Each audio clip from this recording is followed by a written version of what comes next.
are you? Before we get started, just have a couple of announcements. I do want to mention that we are starting more education programs at Starting Point. And next Tuesday begins a 10-week program on self-care for, not next Tuesday, the 15th, a 10-week program on self-care for teachers. It's also open to anybody else who wants to go to it. It's called Rejuvenate. We'll focus on helping people cope with anxiety, stress, and uncertainty. There's going to be all kinds of guest speakers, including I'm one of them. So we're going to have some fun. And basically, it's run for 10 weeks. It's $30. And it comes out to $3 a week. So it's not a bad deal at all. Every Tuesday from 7 to 8 p.m., starting on November 15th. Okay. I also just want to mention that we do have a virtual basket. We have a Venmo number, and our Venmo number is at Starting Point NJ. At Starting Point NJ. So you can check that out. All that stuff is in the chat room. You can check our stuff out from there. Okay. So thank you. All right. Now I do want to mention again that some people ask me, but the 3 books I usually work from are the 12 Steps to Self-Parenting, Meditations with Native American Elders, and Stools and Bottles. And most of these can be found on Amazon or in Hazleton. You can check with them. Okay. I'm going to begin by doing a reading tonight from my Native American Indian meditation book. It's the one for today. It kind of fits into our topic for today. Today I need to remember that you are everywhere. I need to remember how much you love me. I need to know, Great Spirit, that you are always listening. Today I need to know how much you care. Today I will remember the advice of all of my elders. Say your prayers and then don't worry. Know that the Great One has heard you. It's so much easier to do this. Great Spirit, this is when I feel connected to you. My Creator, allow me this day to feel your presence. Let me walk the path of life today and talk to you each and every moment of my day. Give me my faith, give me my hope, and give me my love to be able to connect and be with one another and with each other in whatever I do. I wanted to read that because it brings out kind of where I want to go tonight in steps 2 and 3 to kind of bring out this concept of it. To backtrack just for a couple of minutes. When we started the series, the first lecture I did was on spirituality, or the introduction to the steps. And I talked about 3 basic areas, because I mentioned the Stools and Bottles book and the 3-legged stool, which are the first 3 steps of the program. And I mentioned that I looked at those 3 legs as our inner child, our higher parent, it's us as ourself, and also the higher power. Last week, when I did the first step, I changed those 3-legged stool to 3 other words connected to the first step, which was, for the inner child, we put the grieving child. For the adult, we have the guide the inner child. And for the higher power, we have the energy of love. Tonight, we're going to work on steps 2 and 3. And the 3 words I picked for tonight's 3-legged stool are faith, hope, and love. As you know, this whole concept comes a lot from Paul's letter to the Corinthians, when he talks about the energy and the power of love. He talks about faith, hope, but the greatest of everything in life is love. The thing I've learned over the years is that the higher power, whatever we choose to call the higher power, has given us this energy and this gift. It's inside of each and every one of us, no matter who we are. The only problem is sometimes it gets lost. I want to use an analogy tonight to kind of bring this out. Growing up in our family systems, even our dysfunctional family systems, many of us have learned how to put walls around ourselves.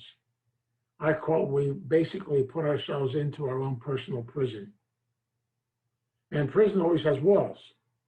So as a result, either because of trauma, shame, guilt, fear, or things that we experienced, as our little children, we didn't have all this. Then we kind of picked it up from our systems around us. And so all these things then became the walls we had around us. And we have a tendency then to kind of block out the world and hide in our prison. And there's two ways of hiding. One way is to isolate and avoid everything. The other way is to be in your prison, to isolate internally, but to function externally. And to be honest, for 44 years of my life, I was an expert at that. I didn't realize I was in prison. I didn't realize the walls were around me because I was too busy living the external and not the internal. And I bring that out tonight because one of the things we talk about in the second and third step, we bring in the other element of recovery, which is the energy, the power of love, the power of forgiveness, the power of healing, the power of faith. See, faith is so powerful and so beautiful. They truly, I mean it when they say, faith can move mountains. Faith is such a powerful gift, a spiritual gift, that without it, we have a hard time breaking the walls down. We have a hard time actually healing. And so we learn through the gift of faith. The faith will eventually give us the gift of hope. Again, this goes back to the fact that so many of us for a long period of time have lived in what I call the illusion of control. And literally in the illusion of control, we kept working on self-reliance instead of working on the real gift of who we are as a person inside of ourselves. In the second and third step, just to go through them with you real quickly, in the second step it says, I found hope in the belief that recovery is possible through faith and an acceptance of the fact that we are never really alone. And that is so important in that second step. We're not alone. Unfortunately, so many times we try to deal with these things that are going on in our life, especially with the inner child, try to deal with it either through control, the illusion, or basically through self-reliance. So in the third step, it says, learn to let go of compulsive self-reliance by reaching out to our higher power, reaching out to something greater than us, to help us through this process of healing. I kind of put it in kind of a simple way. The gift of faith is a powerful gift. Means I have to be able to look at life and realize the fact that if I truly come to believe, and I truly have a sense of faith, everything in life will find its way. I do the footwork. I can take the footsteps. I have to be able to realize the fact I'm taking them with someone else. Many of you have seen that beautiful concept of footprints in the sand, and the concept that the footprints that we walk along with, the higher power's footsteps are right alongside of ours. They're always there. The hardest part we have to do in life is to say those two magical spiritual words. And sometimes they're the hardest words to say. The words are, help me. They are the words of humility. There are words of being able to seek and ask for help. But unfortunately, what happens a lot of times is we kind of put ourselves through insanity and craziness before we get to that point. Two good examples of this, and many more, are two saints in the Catholic Church. One is St. Paul, who wrote the Corinthians, the letters to the Corinthians, and Paul went through a conversion. If you know much about his history, he was one of the greatest persecutors of the early Christians. He was a very miserable man. And then it says that eventually he went blind, and then his blindness left him. He went through a conversion to something new. The same thing as regards St. Augustine. He was a man that was a womanizer. He was a crazy person. Today, he'd be a drug addict, alcoholic. He'd be the whole shooting match today. And they went to a state of despair and to a point where he was ready to commit suicide. He was able to say those two words. He was finally able to surrender and ask for help. And when he did, it said that a hand came down and grabbed him, pulled him up, and started him on a new journey in his life. We look at great people in our society, people like Abraham Lincoln, who achieved a lot of greatness only through struggle. Dr. King, Gandhi, all some of the great prophets and people. But so many times, people that have beautiful messages and people have to go through struggle because many times a prophet is without honor in his own country. And so as a result then, we have to realize in working with our inner child, healing our inner child, this is our responsibility. In our adult, the higher parent, as I call ourselves as adults, we have to be at a level connected to our higher power that we're able then to go face that child and help that child to go through what I call a healing process. But always remember, you've heard this said before, it takes a community to raise a child. And so our inner child needs to be interconnected with a community. And that's why we do need each other. We are connected to each other to help that child to heal. And I use that term healing in a very powerful way, because one of the things I've learned over the years, when I look at the second and third step, I've learned through the gift of faith, I've learned what I call 4 levels. We have to teach the child. This is our responsibility as the higher parent with the help of the higher power. We have to teach that little child to learn to get honest, the gift of honesty, to teach that little child the gift of humility, to allow it to become teachable, to let it get it ready, to go through its growth process. We have to be able to have a little bit of a sense of humor too. That kind of explains our humanness. And realize the fact that we're all human, we all make mistakes. We have to explain that to our little child. And finally, go through healing. And healing, as most of us know, is a slow but beautiful process. Many of us have had different things done to us through doctors, even surgeries many times. And the actual surgery does not take that long. But the recovery process can go on for a long period of time. Whenever we go through a hurt or a pain physically, the recovery process is also slow. But see, it's because it's supposed to be slow. Now, our inner child, in growing up in many family situations, may have experienced trauma, may experience hurt, may experience pain, may have got a lot of what I call open wounds, open sores. Now, if something is open like that, it needs medication. It needs to be taken care of. It may need to be stitched. That's our role as the higher parent. To have faith to be able to look at those scars, those things we've experienced, those open holes, those gapes, those sores that we have, and be able to start the process of closing them and healing them.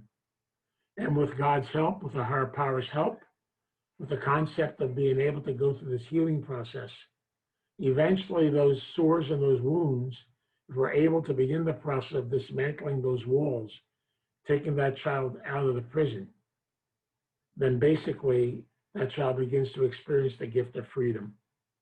And with that, with healing, you'll notice after a while, healing a lot of times leaves scars. I refer to these in recovery. I call these recovery scars. They are gifts. When you go through healing, you're going to have some scars. And we have to look at them in a positive way. We have to realize the fact that the scars that we have, the things we've gone through, takes us to a higher level in the course of our journey in life. And that's where the gift of faith comes into play, the gift of openness, the gift of humility comes into play, and also the gift of love. Faith, hope, and love. My faith brings me the gift of hope, the gift of healing. And that is done through the energy and the power of love. I still believe today that love is the greatest medicine on the face of this earth. That love can be such a healing power in life. And that basically we share that with one another and connect with each other and learn the acceptance of one another. That is a beautiful power we have inside of ourselves as a person. And we all got our scars. Congratulations. Don't look at them negatively. It means that you've done some work. And it means that healing is taking place. And as a result, from our history and from our scars and from the things that we go through, we actually begin to experience new things and new directions in the course of our journey in life. And that's extremely important. Because when we learn this, we learn that literally in life, things will happen if we have the gift of faith and if you're open to allow things to happen. I always love telling the story, and I've told it before. When I started Starting Point way back in 1977, and remember the original Starting Point was in South Philly, There was 2 halfway houses for recovering street addicts. We had no furniture. We had nothing but a dilapidated house, but we had a lot of love in that house, a lot of energy in that house. It was built on love. And I remember through faith, through love, and through the hope that things will move forward and get better, one day the doorbell rang. We actually had a doorbell. It was fun. The doorbell rang. I answered the door. A man was standing there and he said, "What do you need?" I said, "Well, some beds would be nice, a couple windows, some odds and ends, furniture." He said, "Good," he said. He gave us a check for $10,000 and he said, "Tell no one where it came from. This is my gift back for my recovery." He gave a gift of love to help some very struggling people start a beginning. And throughout the whole entire process I've been through in this whole journey, I realized faith and love is such a powerful healer. And everything always works the way it's supposed to work. I'll tell you a story. Quite a number of years ago, I don't think it was that many, but a few years ago, I don't know exactly, we were having a meeting and we had our insurance agent there who went over our liability insurance and all the things, the starting point that we have to get. And I was sitting there, and as he was going over all the stuff that we needed and the prices and that stuff, I finally said to him, I says, "We don't really need any of that." He said, "What do you mean?" He said, "We have insurance." "What do you mean you have insurance?" He said, "You got another broker?" I says, "Well, no." I said, "We have the greatest broker of all. We have Michael the Archangel sitting up on the roof. He's our greatest insurance policy of all because his insurance is built on faith. It's built on the concept of faith and love." Well, he got so upset at me. He couldn't understand what I was talking about. And I had to smile a little bit, and I told him to calm down, relax. We do need insurance. But I have to realize the fact that faith and love are the greatest insurance policies on the face of this earth, because they will bring you the gift of hope. The second step tells us over and over again that we have to be able to realize we can't do it alone. We have to ask for help. The third step tells us to let go of our self-reliance and realize we're all connected to each other and we learn and grow from each other. That's why I love these self-parenting steps, because they teach me I can actually heal things in my life. Go back to that prison just for a couple of minutes. That little child that's in prison, of course, that little child's inside of us, which meant we're in prison. And we keep looking to somebody on the outside to save us or fix us. But I realize over and over again, through prayer, through faith, through belief, if I look at my hand, the key to open the door to that prison is right in my hand. All I have to do is open the door and walk out. But I'm scared to walk out a lot of times because I'm scared of change. I'm scared of facing new things, and healing is a process of beauty. So to me, the greatest medicine on the face of this earth is faith, hope, and love. They're the most powerful healing messages around. If you have faith and you believe, then you'll be able to take the hand of that little child and walk that little child into the unknown. I use another analogy to bring this out. I always love talking about recovery because I've often said that some of the best meetings in recovery usually take place in the diner after the meeting. I want you to visualize yourself sitting in a diner right now, looking out the window. You notice there's a bridge. And every once in a while, somebody walks across the bridge, and we don't know where they go, where they're going. And they come back, and you ask them what's on the other side, and they say, "I really can't tell you. You have to cross the bridge yourself." I call it the bridge of recovery. What I want you to visualize is each one of us as a higher parent taking that little child by the hand, walking to the base of that bridge, looking at the unknown on the other side. And with love, with the energy of love, with faith, we take that child's hand and we walk across the bridge, walk into the unknown, walk into the newness, walk into the growth, walk into the healing, along the new areas of life. We don't know where it's going, because that's where faith comes into play. But I truly believe every day that we wake up is a new beginning. Every day. I was telling people earlier at a meeting I was at that the old timers used to say to me, if you wake up in the morning, you are a newcomer for that day. Every day you are a newcomer. Never forget that. Every day is a new day. And every day we go through healing. But remember, healing is something that goes slow, because a lot of us are codependents. We got a little disease. Got to talk about it. We want to do everything right away. I want to fix everything right away. Nothing in life is that way. That's why in the steps are a process that take us through the healing process in our life. And that's why they're ongoing. And we're always growing, we're always learning, discovering new things and new directions. And that's the secret to the process we're talking about tonight. Because I really believe very deeply in this concept of the steps. And if you look at the 2 self-parenting steps, found hope in the belief that recovery is possible through faith and an acceptance of the fact we are never alone.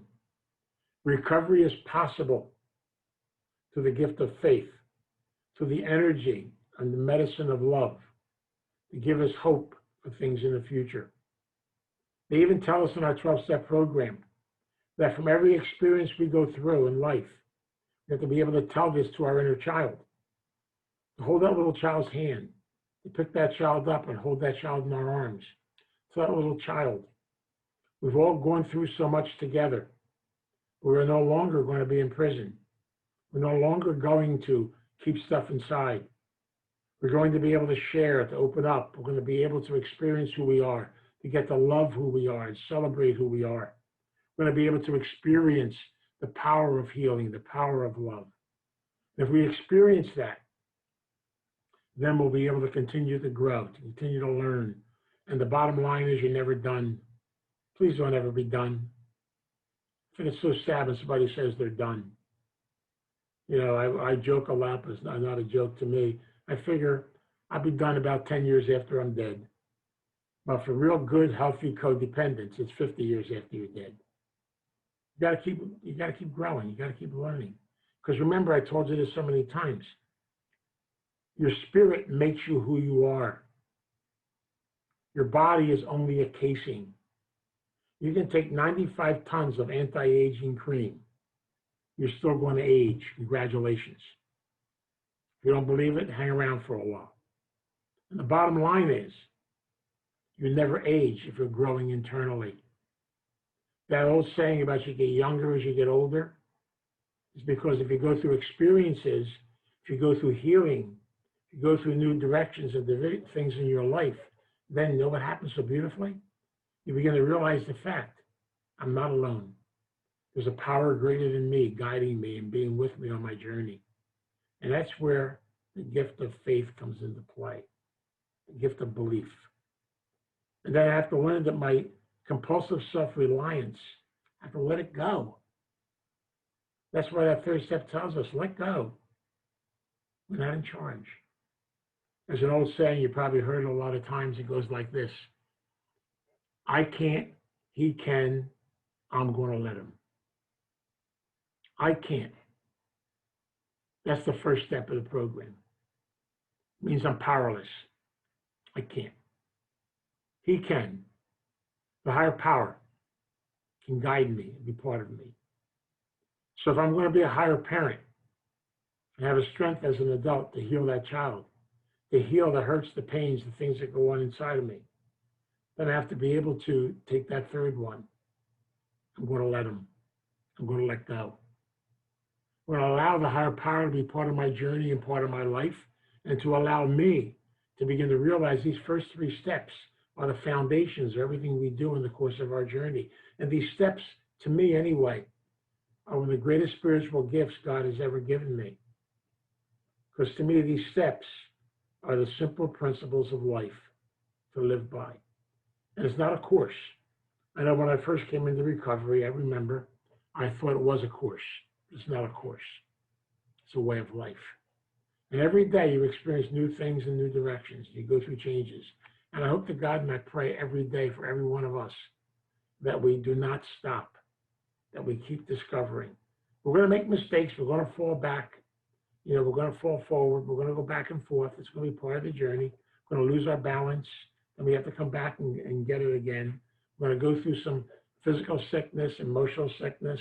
We're going to go through isolation. It's a lot of things we're going to go through in life. It's part of the life journey. But I can look at all these things in life through the eyes of faith, through the eyes of hope, through the eyes of love. If I truly take that medicine, and to me it's the greatest medicine on the face of this earth, faith and love are medicines. They're medicines of healing. If I truly can take them and live by them, make them part of my journey in life, everything else will be taken care of. You don't have to worry about it. Because one of the things we're doing is we have to learn to let go of worry. And so we tell that little child, listen, I'm an adult. I'm strong enough now to take you and walk with you and go across that bridge to the unknown. But it takes faith to cross that bridge. It takes belief to cross that bridge. But always remembering when I cross that bridge, it's me as the higher parent, my little child, and walking right alongside of me is my higher power. All of our steps are equal. They're all connected together.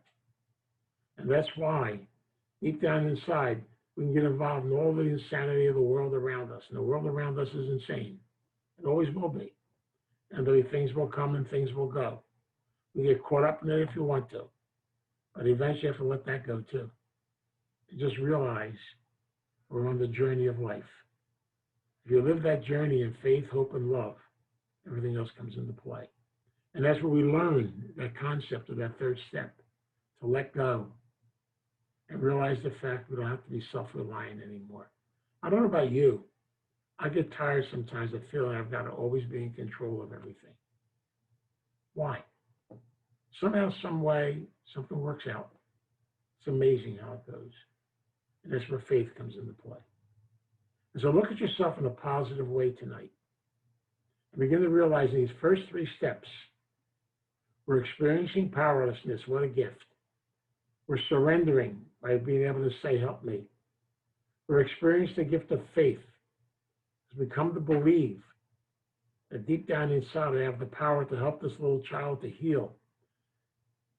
I'm able to break out of my prisons, come out of hiding, and be able then to walk the journey of life, now knowing that I will experience hurt. I'll experience some sores, but through the energy, the medicine of love, they will heal. In time, they will heal. But always remember, my father told me a long time ago, patience, a little bit at a time. He used to say, bien, bayon. A little bit at a time, everything will find its way. And we're on a journey. Celebrate the journey of today, no matter what it is. We're going through a lot right now in the world we live in. Okay? It's another scar, another thing has to be healed. But if you face everything we're going through in life with faith, hope, and love, everything else will be okay. Life will bring it together. And so look at those foundations and those first three steps. That's why I love that little book called Stools and Bottles. It's the three-legged stool. You need all three legs connected together to help us go through this parenting process that we're talking about. That'll lead us into the fourth and fifth step, which we'll work on next week. We made an honest assessment of our strengths and weaknesses and accepted the impact of our childhood has had on us as adults. Do an inventory. We'll talk more about that next week. Learn to share our self-parenting issues with others without self-recrimination or shame. To be able to face things and be able to finally get them out. This 4 and 5 is the breaking out of the prison. It's our prison escape clause. We'll work on that next week. I want to close tonight by doing a prayer. And whatever you choose to call your higher power, please join me in prayer. And realize the fact that each and every one of us, through the gift of prayer, will come to the gift of who we are as people in our life. And so we ask for blessings, we ask for thy grace tonight. So let us pray. God, we come before you as family. We ask that our higher power guide us and lead us on the journey. Today, as we experience this beautiful gift, we pray for the gift of faith. Make our faith strong. Make us realize that there's something beautiful walking with us. Please help us not to be afraid to ask for help, to ask for your guidance, to ask for your direction. We pray and we ask you to guide us on the journey. Let us walk. Let us carry the journey of life. Let us live the belief and know that if we live the energy of love, the spirit of humility, if we live openly and honestly to the best we possibly can do, but stay connected to people around us, for we need the connection to family. And from it, we ask the higher power to guide us, be with us, and walk with us. We also say thank you to those people who have gone before us, all those teachers that came into our life, all those teachers that were able to plant some seeds inside of each and every one of us, even those that may have caused some hurt. We look at them today and we say thank you, for you are our new angels. We are surrounded by your angels. And every day we meet new angels if we face life with that gift of faith, hope, and love. And as St. Paul says, the greatest of these is love. It is the healing, the most powerful energy of all. So as a family, we come together, we say thank you and gratitude, and we pray that we'll be stronger and stronger with each other through the power of faith, hope, and love. So we thank you, and we ask your blessing upon all that we do. We ask this in your name. Amen. And now I'm going to ask you to unmute yourself, and we can say the Serenity Prayer. And we're going God, grant me the serenity to accept the things I cannot change, the courage to change the things I can, and the wisdom to know the difference. God's will, not mine, be done.